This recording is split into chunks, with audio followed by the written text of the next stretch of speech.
जय गुरु जी संगत जी। संगत जी, गुरु जी की डिवाइन कॉल सत्संग प्लेटफॉर्म में आप सभी गुरु परिवार का हार्दिक स्वागत है। संगत जी, आज का जो सत्संग मैं आपके साथ शेयर कर रही हूँ वो एक संगत का है जो कि अपना नाम गुप्त रखना चाहते हैं। तो प्लीज़ आप इस सत्संग को अंत तक सुनिएगा, ध्यान से सुनिएगा, पूरा सुनिएगा। कहते हैं ना, जब जीवन में अंधकार हो तो उस जीवन में अंधकार की ज्योत गुरुजी जलाते हैं। और यकीन मानिए संगत जी, हम सभी भागती दौड़ती जिंदगी में उस अंधकार में खोए हुए हैं जहाँ से हमें गुरुजी बाहर निकाल रहे हैं। यकीन मानिए, उतार चढ़ाव इतने ज़्यादा है ज़िंदगी में, थकान इतनी हो चुकी है कि कोई और दरबार समझ ही नहीं आता है। क्योंकि संगत जी, हम जानते हैं गुरुजी का दरबार ही एक लौता दरबार ऐसा है जहाँ बिन मांगे ही सब कुछ मिल जाता है। तो संगत जी, ऐसे गुरु को बलिहारी करते हुए इस सत्संग को अंत तक सुनते हैं, ध्यान से सुनते हैं, पूरा सुनते हैं।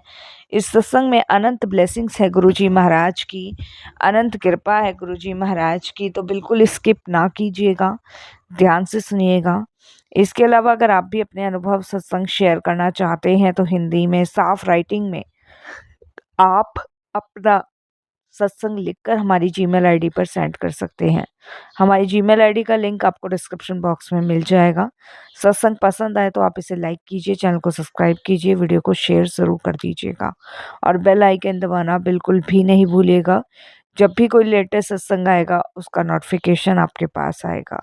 तो चलते हैं गुरुजी महाराज के सत्संग की ओर। सत्संग शुरू करने से पहले करते हैं गुरुजी का मंत्र जाप। ओम नमः शिवाय, शिव जी सदा सहाय।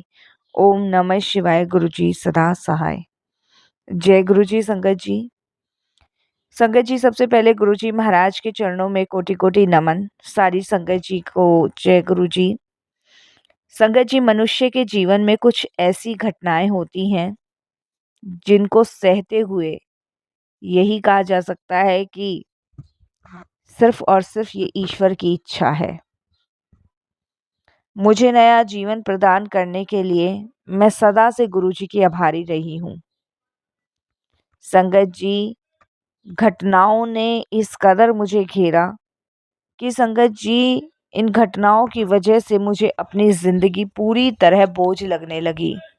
पर उस समय संगत जी, मुझे कारण कुछ समझ नहीं आता था कि आखिर मेरे साथ ही ऐसा क्यों और क्यों हुआ। लेकिन समय का कारण भी मुझे समझ नहीं आता था और मैं यही सोचती थी कि शायद दुर्भाग्य मेरी नस नस में भरा हुआ है। मुझे बहुत दर्द होता था, मेरे शरीर का हर अंग संगत जी मानसिक व्यवस्था से परिग्रस्त था। ये लगा लो, सारे रोगों से पीड़ित था।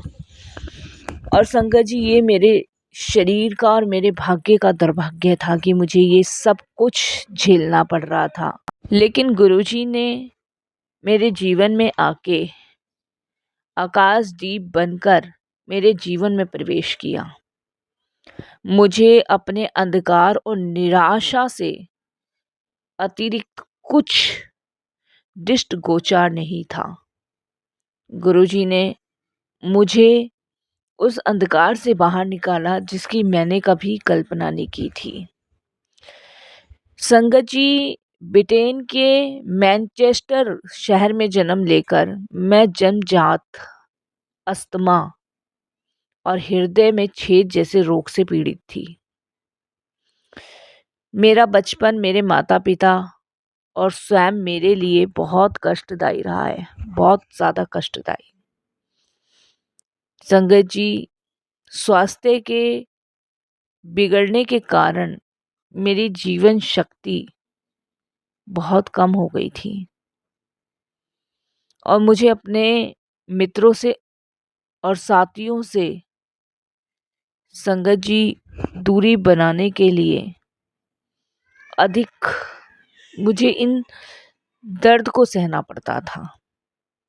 अपने कलेशों के कारण मुझे बचपन में ही छोटे मोटे दुखों का सामना करना आ गया था। मुझे अपने 10 वर्ष पूरे होने की भी शंका थी कि मेरा भाग्य मेरा साथ देगा भी कि नहीं देगा। पता नहीं 10 साल कि मैं हो भी पाऊँगी कि नहीं हो पाऊँगी, क्योंकि इतनी संगत जी कष्ट में थी मैं। दूसरी ओर मेरे माता-पिता हमेशा मेरे लिए चिंतित रहते थे, क्योंकि हृदय रोग के डॉक्टर ने मेरे बारे में भयभीत करने वाले संगत जी कुछ बातें मेरे माता-पिता को बताई थी और यही कहा था कि स्वास्थ्य और प्रसन्न रहकर जीवन का आनंद उठाते हुए आप अपनी बेटी को कहें कि जिए, क्योंकि ये बीमारी तो हमेशा इसके साथ ही चलेगी। और इधर संगत जी मैंने रोते पीटते जैसे भी आप समझें, मैंने अपनी जीवन जो किशोर अवस्था का मेरा जीवन था, बचपन का था, उसे व्यतीत किया। और संगत जी 22 साल की आयु में मेरा विवाह दिल्ली में एक परिवार में हुआ। संगत जी दुर्भाग्यवश दुखों के वो घनघोर बादल मेरे जीवन में आ गए। हर मौसम बदलते के साथ मेरा दमा बहुत ज़्यादा कष्टदायी हो जाता था, बहुत ही ज़्यादा। मैं बहुत दुखी, परेशान हो जाती थी। मानो ऐसा लगता था संगत जी कि अब बचने की उम्मीद नहीं है। हर बार हॉस्पिटल में दाखिल करना पड़ता था मुझे। स्टेरॉइड्स इंजेक्शंस दिए जाते थे, लेकिन कोई असर नहीं होता था। सारे असर बेफल हो जाते थे। दमे से बचने के लिए संगत जी मैंने बहुत प्रयत्न भी करे। जब देखती थी कोई दवाई असर नहीं कर रही, कोई इंजेक्शन असर नहीं कर रहा, तो मैं निराश हो जाती थी। 1997 में संगत जी मुझे दमे का सबसे कठोर और जानलेवा आक्रमण हुआ और संगत जी मैंने हार मान ली। देखो, बचपन से लेके 22 साल तक की उम्र में मैंने पूरी तरीके से सहा, लेकिन अब मैं हार मान चुकी थी। मुझे याद है कि मैं अपने हृदय में बस मन ही मन प्रार्थना कर रही थी कि ये अंतिम हो, क्योंकि मैं और नहीं सह सकती। मैं और ना तो अस्पताल रह सकती, ना दवाइयाँ खा सकती, ना इंजेक्शन ले सकती।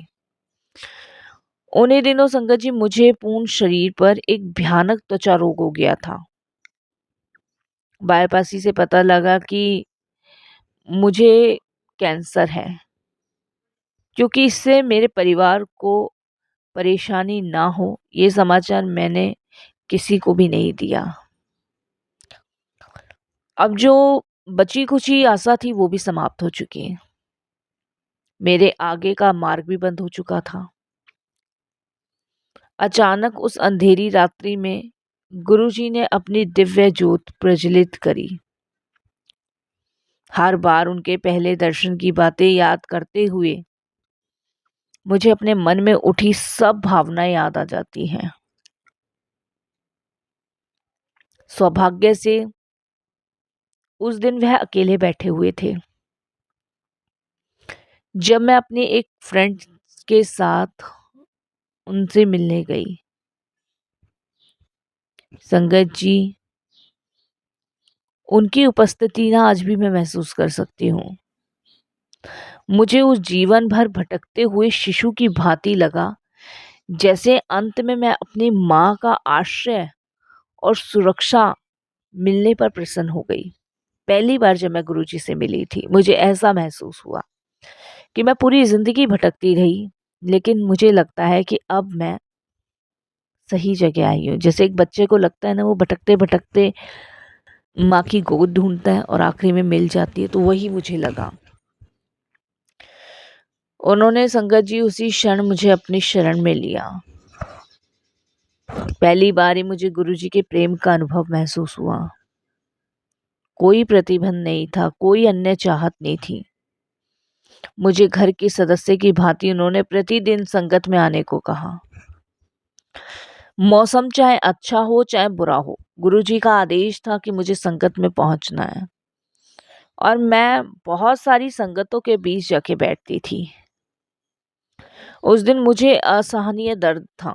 मेरी त्वचा से संगत जी रक्त और बीप पस बह रहा था। मानसिक रूप से संगत जी में परेशान होने के कारण अंदर ही अंदर घुट रही थी, क्योंकि संगत जी शरीर में एक तो मुझे स्किन कैंसर था ऊपर से दमा, हृदय रोग, इन सभी बीमारियों की वजह से मेरा दम घुट रहा था और मुझे ऐसा फील हो रहा था जैसे मानो कि शायद बचना मुश्किल है। जैसे जैसे समय बीत गया, गुरुजी ने दया करा और मेरा संगत जी जीवन परिवर्तित होना शुरू हुआ। मेरे मन से देश और वैर के भाव को समाप्त किया सबसे पहले गुरुजी ने। सबसे पहले ये पहला काम था और सबकी संगत के लिए है। मैंने अपनी इस दशा से समझौता करना सीख लिया, क्योंकि अब मैंने उसे स्वीकार कर लिया था कि जो भी रोग है, जो भी बीमारी है, वो मेरी है और मैं ऐसी अवस्था में संतुष्ट रहूंगी, टूटूंगी नहीं। रोग समाप्त हो जाएंगे, ऐसा विश्वास मुझे बिल्कुल भी नहीं था। लेकिन हाँ, मैंने इनसे समझौता कर लिया था, अपने आप को इनमें ढाल लिया था, विश्वास कर लिया था कि इनके साथ जीना है मुझे। मात्र गुरुजी का साथ और उनकी ऊर्जा को ग्रहण कर मेरी अंदरूनी शक्ति बढ़ गई। मुझसे इससे अधिक आशा और कुछ थी ही नहीं। मुझे वहां जाके शांति, सुकून मिल रहा था, इससे ज्यादा मुझे और कुछ नहीं चाहिए था। मैं ठीक हूं या ना हूं, इस बात से कोई फर्क नहीं पड़ता, लेकिन मुझे शांति मिल गई थी। उनके प्रेम में मैं इस कदर डूब गई थी ना कि मुझे हर दिन संगत जी कुछ नया आनंद मिलने लगा। मुझे उनसे ऐसा प्रेम प्राप्त हुआ जिसका मैंने पहले कभी आनंद लिया ही नहीं था। उनका प्रेम ऐसा पवित्र और पावन था जिसका कहीं कोई भी मूल्य नहीं हो सकता। बिना किसी नागा के हर शाम को मैं उनकी ओर खिसती चली जाती थी। वो मुझे बुलाएं ना बुलाएं, लेकिन मुझे जाना है। आंधी आए, तूफान आए, शरीर में कितनी भी समस्या क्यों ना हो, लेकिन मुझे उनके दरबार जाना है। उनके प्रेम में ऐसी खिसती चली गई कि उनके दरबार से मोह हटने का नाम ही नहीं ले रहा था।